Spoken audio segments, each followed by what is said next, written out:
KTO Radio présente À haute voix, la lecture intégrale des œuvres spirituelles majeures. Aujourd'hui, Thérèse d'Avila, Le Château de l'âme.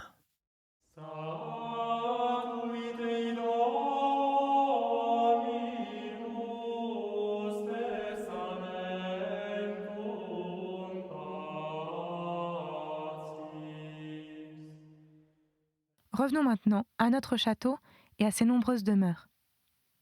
Vous ne devez pas considérer ces demeures comme si elles étaient l'une à la suite de l'autre et à la file. Portez les regards au centre du château. C'est là qu'est la demeure, le palais où habite le roi.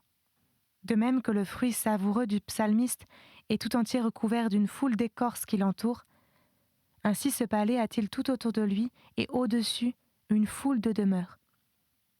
D'ailleurs, quand il s'agit des choses de l'âme, il faut toujours les voir dans leur plénitude, dans leur largeur et dans leur amplitude, sans craindre d'exagérer, car la capacité de l'âme dépasse de beaucoup tout ce que nous pouvons imaginer. Enfin, toutes les parties du château reçoivent la lumière du soleil qui s'y trouve. Il est très important de ne pas reléguer, pour ainsi dire, dans un coin, et de ne pas mettre dans la contrainte les âmes qui s'adonnent quelque peu ou beaucoup à l'oraison. Laissez-les aller librement par ces demeures qui se trouvent en haut, en bas ou sur le côté, dès lors que Dieu les a appelés à une si haute dignité. Ne les obligez pas à rester longtemps dans une seule demeure, serait-ce celle de la connaissance propre. Celle-ci, cependant, remarquez-le bien, est tellement nécessaire que, seriez-vous dans la demeure même où réside le Seigneur, vous ne devriez jamais, malgré votre élévation, perdre de vue ce que vous êtes. Et le voudriez-vous que vous ne le pourriez pas ? Car une âme humble doit toujours travailler comme l'abeille qui fait son miel dans la ruche. Sans cela, tout est perdu. Sachez-le néanmoins. L'abeille ne manque pas de sortir de sa ruche et de voler de fleur en fleur pour y butiner. Ainsi doit faire l'âme qui considère sa propre misère, qu'elle m'en croit, et prenne parfois son vol pour contempler la grandeur et la majesté de son Dieu. Là, elle découvrira sa propre bassesse beaucoup mieux qu'en elle-même, et elle sera plus à l'abri des reptiles qui entrent dans les premières demeures, où elle s'exerce à la connaissance de soi. Sans doute, c'est, je le répète, une grande miséricorde de Dieu qu'elle s'applique à se connaître. Mais comme on a coutume de le dire, le plus contient le moins. Aussi, croyez-moi, vous pratiquerez beaucoup mieux la vertu en considérant les perfections divines qu'en tenant toujours le regard fixé sur votre propre limon. Je ne sais si je me fais suffisamment comprendre, mais cette connaissance de nous-mêmes est tellement importante que je ne voudrais jamais voir en vous la moindre négligence sur ce point, quelque élevé que vous fussiez dans la contemplation des choses célestes. Tant que nous vivrons sur la terre, il n'y a rien de plus nécessaire pour nous que l'humilité. Je le dis donc de nouveau. Il est très bon, il est excellent même de s'appliquer à entrer dans la demeure où l'on s'occupe de cette vertu, avant de prendre son vol vers les autres, parce qu'elle est le chemin qui y conduit. Dès lors que nous pouvons prendre une voie qui est sûre et facile, pourquoi voudrions-nous avoir des ailes pour voler ? N'est-il pas préférable de nous appliquer à la suivre toujours mieux ? À mon avis, toutefois, nous n'arriverons jamais à nous connaître nous-mêmes si nous ne cherchons à connaître Dieu. La vue de sa grandeur nous montrera notre bassesse, celle de sa pureté, nos souillures, et son humilité nous découvrira combien nous sommes loin d'être humbles. Il y a 2 avantages à cette considération. Le premier, c'est que si une chose blanche paraît beaucoup plus blanche quand elle est à côté d'une noire, et si une noire, au contraire, paraît beaucoup plus noire à côté d'une blanche, il en est de même des perfections divines. Elles paraissent beaucoup plus éclatantes quand elles sont mises au regard de notre bassesse. Le second, c'est que notre intelligence et notre volonté acquièrent une plus haute noblesse et se disposent mieux pour toutes sortes de biens quand l'âme jette les yeux tour à tour sur Dieu et sur elle-même, tandis qu'il y a beaucoup d'inconvénients à ne considérer jamais que le limon de nos misères. En parlant des âmes qui sont en état de péché mortel, nous avons déjà dit jusqu'à quel point elles sont semblables à des eaux noires et infectes. Je ne dis pas que les âmes qui sont dans la première demeure leur ressemblent. Dieu nous en préserve. Il ne s'agit que d'une simple comparaison. Mais si nous sommes toujours plongés dans la considération de notre propre misère, nous ne sortirons jamais de la fange de la crainte, de la pusillanimité et de la lâcheté. On se dit « Me regarde-t-on ou non ? Si je suis cette voie, ne va-t-il pas m'arriver quelque malheur ? Oserais-je entreprendre cette œuvre ? Ne serait-ce pas là de l'orgueil de ma part ? Est-il bien qu'une personne misérable comme moi s'occupe d'une chose aussi élevée que l'oraison ? Ne va-t-on pas concevoir de moi une opinion trop favorable si je ne suis pas la voie commune à tous les mortels ? Les extrêmes ne sont pas bons, même dans les pratiques de vertu. Pécheresse comme je le suis, ne vais-je pas m'exposer à tomber de plus haut ? Peut-être resterai-je en chemin et serai-je un scandale pour les bons ? Une personne comme moi ne doit point prétendre à des singularités. Hélas, mes filles, comme elles sont nombreuses les âmes à qui le démon a dû causer les plus graves préjudices par des réflexions de ce genre. Elles regardent comme de l'humilité toutes ces pensées et beaucoup d'autres que je pourrais rapporter. Cela vient de ce que nous ne nous connaissons pas encore. La connaissance de nous-mêmes est déviée. Et si nous ne sortons jamais de la considération de nos misères, il n'y a pas lieu de s'en étonner. On peut s'attendre à cela et à quelque chose de pis. Aussi, mes filles, je vous en conjure, portez les regards sur le Christ notre bien. C'est là que vous apprendrez la véritable humilité.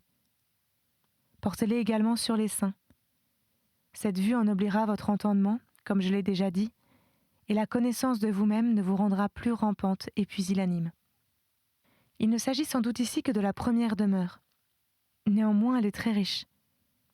Elle est même d'un si haut prix que l'âme qui se débarrasse des reptiles qui s'y trouvent ne peut manquer de passer plus avant. Mais il est bon de savoir combien sont terribles les artifices et les ruses que le démon emploie pour empêcher les âmes de se connaître et de se rendre compte du chemin qu'elles doivent suivre. D'après mon expérience, je pourrais vous donner des marques excellentes de ces premières demeures. Voilà pourquoi je vous dis de considérer qu'elles renferment non pas un petit nombre seulement, mais une infinité d'appartements. Les âmes y pénètrent de bien des façons. Les unes et les autres y arrivent animées d'une bonne intention.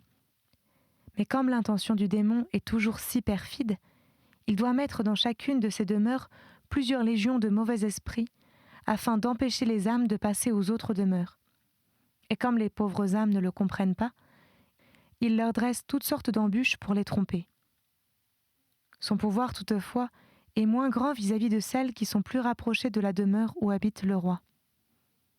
Dans ces premières demeures, au contraire, les âmes sont encore imprégnées de l'esprit du monde, plongées dans ses plaisirs, enivrées enfin par ses honneurs et ses prétentions.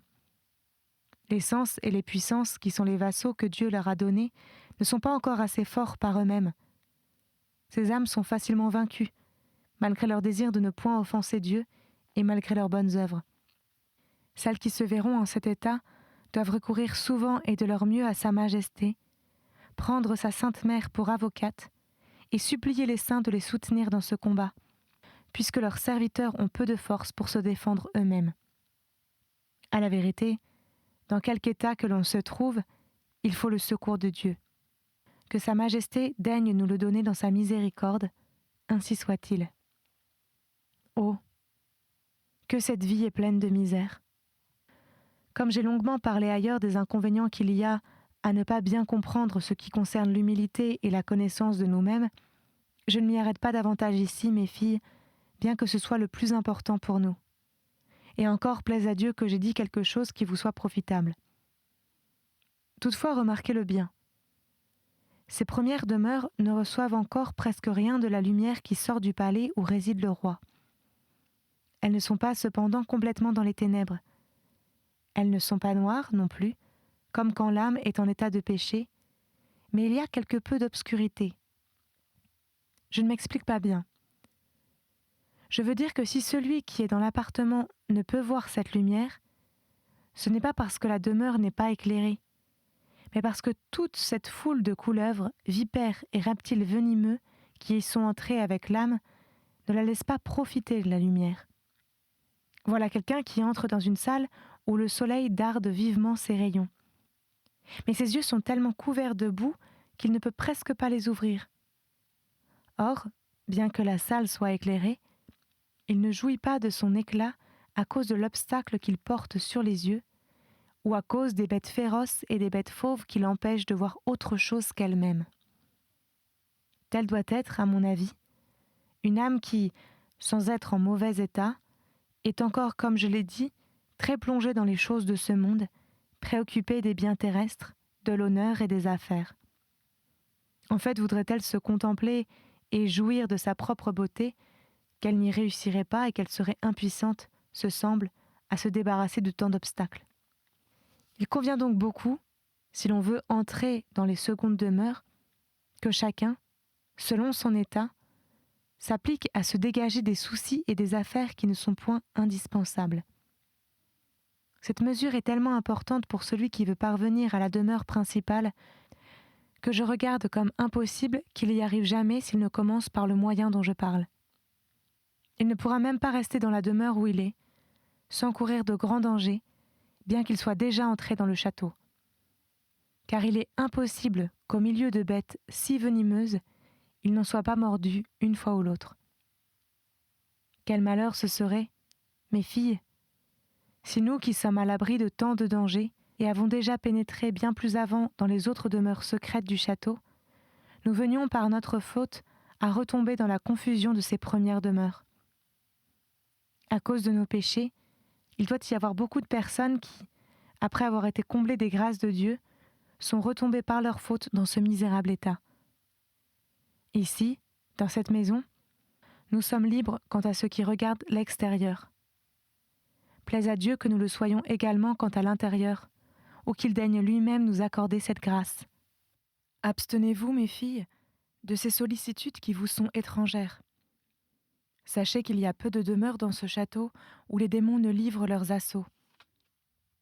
À la vérité, il en est quelques-unes où, comme je crois l'avoir dit, les gardes, c'est-à-dire les puissances de l'âme, ont assez de force pour lutter contre lui.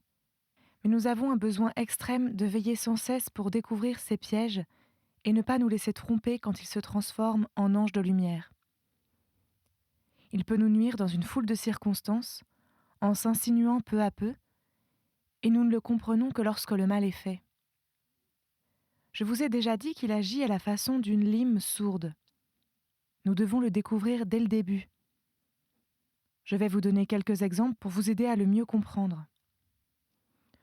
Il inspire à une sœur de si vifs désirs de pénitence qu'elle s'imagine ne pouvoir goûter de repos qu'à la condition de torturer son corps. Ce principe est bon.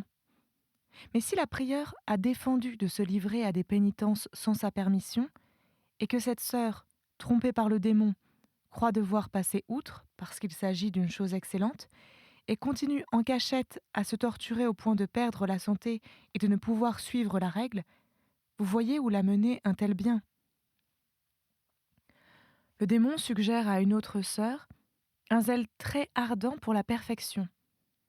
Ce zèle est excellent. Mais il peut la pousser à regarder les moindres fautes commises par ses compagnes comme des manquements graves et à surveiller leurs imperfections pour les dénoncer à la prieure. Il y a plus. Avec ce grand zèle dont elle est animée pour l'observance de la règle, elle ne verra même pas parfois ses propres fautes. Et comme les autres religieuses ignorent ses intentions, elles ne prendront peut-être pas en bonne part une telle sollicitude.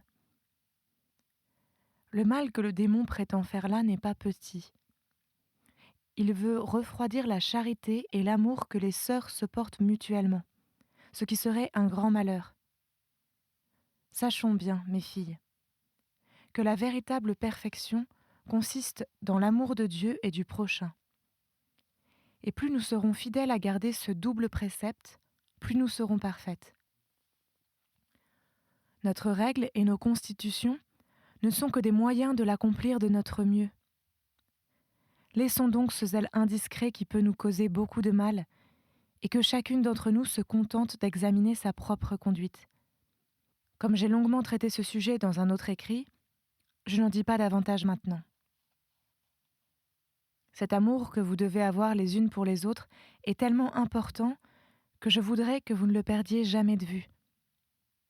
Si vous alliez examiner chez vos sœurs ces petits riens qui parfois ne sont même pas des imperfections, mais que par suite de votre ignorance vous prendriez peut-être en mauvaise part, vous pourriez perdre la paix de l'âme et troubler les autres. Vous voyez comment une pareille perfection vous coûterait cher. Le démon pourra, en outre, susciter ce même zèle indiscret vis-à-vis de la prieure. La tentation alors sera plus dangereuse. Voilà pourquoi il faut beaucoup de discrétion. Si, en effet, la prieure agit contre la règle et la constitution, vous ne devez pas toujours le prendre en bonne part, mais vous aurez soin de l'avertir. Et supposez qu'elle ne se corrige pas, vous préviendrez le supérieur. Cela est un acte de charité. Il en sera de même si vous remarquez dans les sœurs quelques manquements graves. Car laisser tout passer par crainte que ce ne soit une tentation serait une vraie tentation. Mais remarquez bien que, pour ne point vous laisser tromper par le démon, vous ne devez pas vous entretenir de ces choses les unes avec les autres. Le démon pourrait en retirer beaucoup de profit et introduire parmi vous l'habitude de la médisance. Vous n'en parlerez donc, comme je l'ai dit, qu'à la personne qui peut y apporter un remède. Grâce à Dieu, cette remarque n'a pas tant d'importance ici, vu le silence si continuel que nous gardons. Il est bon toutefois que nous nous tenions sur nos gardes.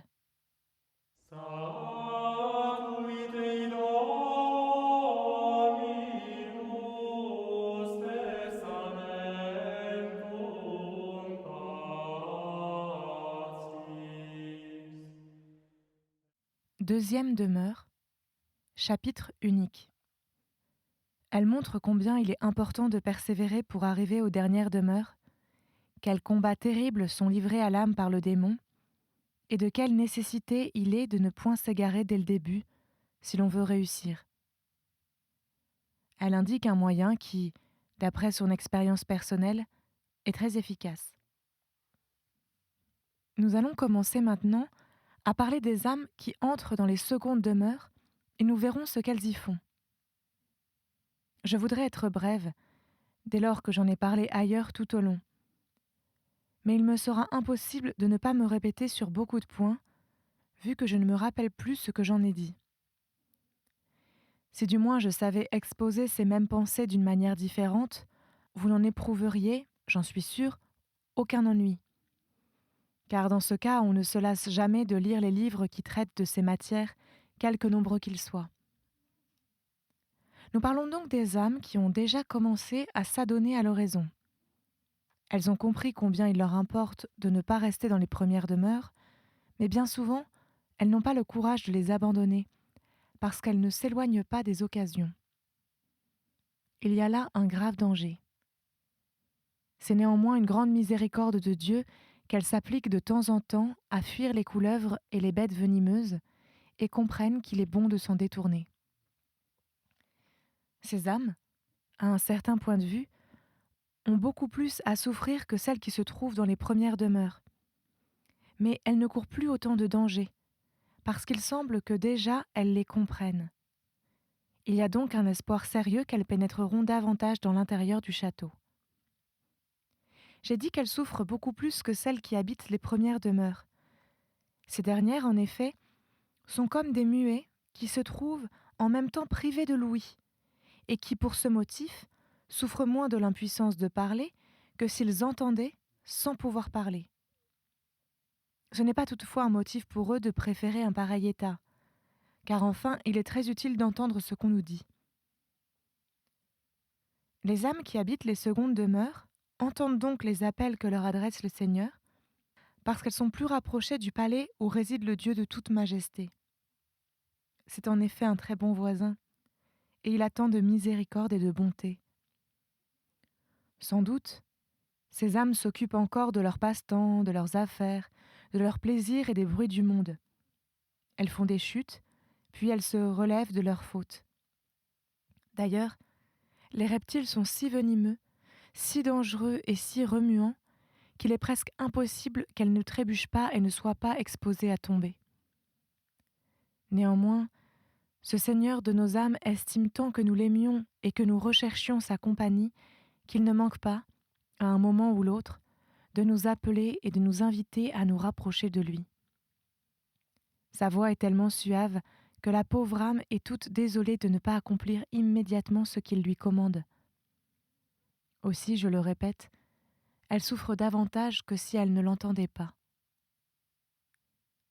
Je ne dis pas que cette voix et ces appels du Seigneur ressemblent à ceux dont il sera question plus tard. Il nous parle ici par l'intermédiaire de gens de bien, de sermons ou de livres de piété que nous lisons.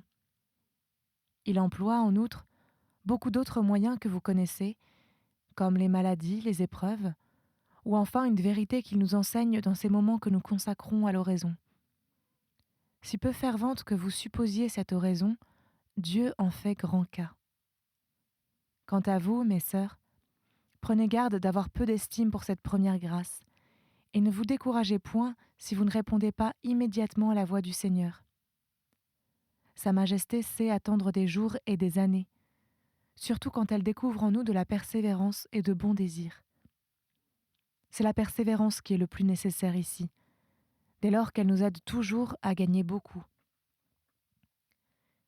Mais les combats que les démons livrent de toutes sortes de manières sont terribles et affligent bien plus que dans les demeures précédentes.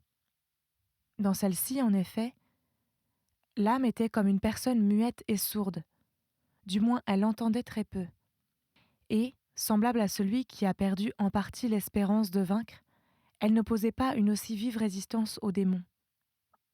Mais ici, son entendement est plus éveillé et ses puissances plus habiles. Elle ne peut manquer d'entendre les coups redoublés qui lui sont portés et le vacarme que l'on fait autour d'elle. Les démons lui représentent alors ces reptiles pleins de venin dont j'ai parlé, c'est-à-dire les biens du monde, et lui montrent que les plaisirs d'ici-bas sont en quelque sorte éternels. Ils lui rappellent l'estime dont elle y jouit, ses amis, ses parents. Ils lui parlent de sa santé qu'elle va compromettre par les pénitences, car l'âme, une fois parvenue à cette demeure, commence toujours à avoir déjà le désir d'en faire quelques-unes. Enfin, il lui suscite toutes sortes d'obstacles. Ô Jésus, quel vacarme que celui que les démons font alors, et dans quelle affliction ne plonge-t-il pas la pauvre âme? Elle ne sait si elle doit avancer ou retourner à la première demeure. Par ailleurs, la raison lui montre quelle folie ce serait de penser que tous les avantages du monde puissent être comparés au bien après lequel elle aspire. La foi lui enseigne ce qui est capable de combler ses vœux, la mémoire lui rappelle le terme où vont aboutir tous les biens d'ici-bas, elle lui remet sous les yeux la mort des personnes qu'elle a connues et qui en ont joui à loisir, elle lui représente comment quelques-uns ont disparu subitement et avec quelle rapidité ils sont tombés dans un oubli complet. Elle lui montre que quelques-uns de ceux qu'elle a vus au sein de la prospérité gisent aujourd'hui sous terre, foulés aux pieds des passants. Que de plus, elle est passée elle-même souvent par le lieu de leur sépulture, et enfin que dans leur corps fourmillent des vers en nombre considérable. Ajoutez à cela beaucoup d'autres choses que la mémoire peut lui représenter. La volonté se porte alors à aimer celui en qui elle a découvert tant de perfection et tant de marques d'amour. Elle voudrait le payer quelque peu de retour. Ce qui la touche surtout, c'est que ce véritable amour, loin de se séparer jamais d'elle, lui tient toujours compagnie et lui donne l'être et la vie. L'entendement accourt aussitôt pour lui faire comprendre qu'elle ne saurait trouver un meilleur ami, alors même qu'elle vivrait de longues années encore, que le monde tout entier est rempli de mensonges, et qu'au milieu des plaisirs proposés par le démon, il n'y a que chagrin, soucis et contradictions. Il lui dit qu'elle doit être certaine qu'en dehors de ce château, elle ne trouvera ni sécurité ni paix, qu'elle se garde d'aller dans des maisons étrangères, que la sienne, si elle veut en jouir, est enrichie d'une foule de biens.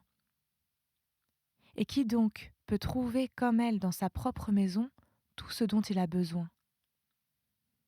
Ne possède-t-elle pas cet hôte incomparable qui la comblera de tous les biens, si elle ne veut pas s'égarer comme l'enfant prodigue et se condamner comme lui à la nourriture des pourceaux? Avec de telles raisons, l'âme est capable de vaincre tous les démons. Mais, ô mon Seigneur et mon Dieu, comme la coutume où l'on est de vivre au milieu des vanités d'ici-bas et le spectacle que donne le monde entier en s'en occupant ont bientôt détruit toutes ces raisons, la foi, en effet, est tellement affaiblie que nous préférons ce qui tombe sous nos regards à ce qu'elle nous enseigne. Et en vérité, que voyons-nous, sinon les plus profondes misères chez ceux qui mettent leur bonheur dans les biens visibles? Voilà ce que font ces reptiles venimeux au milieu desquels nous vivons. Considérez celui qui est mordu par une vipère. Il est envahi par le venin et tout son corps se gonfle. Ainsi en est-il de l'âme qui ne se tient pas sur ses gardes. Évidemment, il lui faudra beaucoup de remèdes pour se guérir, et ce sera une grande miséricorde de Dieu si elle n'en meurt pas. Oui, l'âme endure vraiment ici des souffrances très vives, surtout quand le démon comprend que, par ses qualités et par ses pratiques de vertu, elle est apte à monter très haut. Tout l'enfer est alors conjugué pour l'obliger à sortir du château. Ô mon Seigneur, comme elle a besoin de votre secours. Sans vous, elle ne peut rien. Je vous en supplie par votre miséricorde, ne permettez pas qu'elle soit victime de l'illusion et abandonne l'œuvre qu'elle a entreprise. Éclairez-la. Qu'elle comprenne que tout son bonheur dépend de sa persévérance et qu'elle se tienne éloignée des mauvaises compagnies. C'était À Haute Voix, une émission de KTO Radio. Aujourd'hui, Thérèse d'Avila, Le Château de l'âme. Lecture, Marie Rambaud. Captation et réalisation, Aymeric Plouinec et Thibaut Dagalier. Une émission disponible en podcast sur ktoradio.com et sur l'application KTO Radio.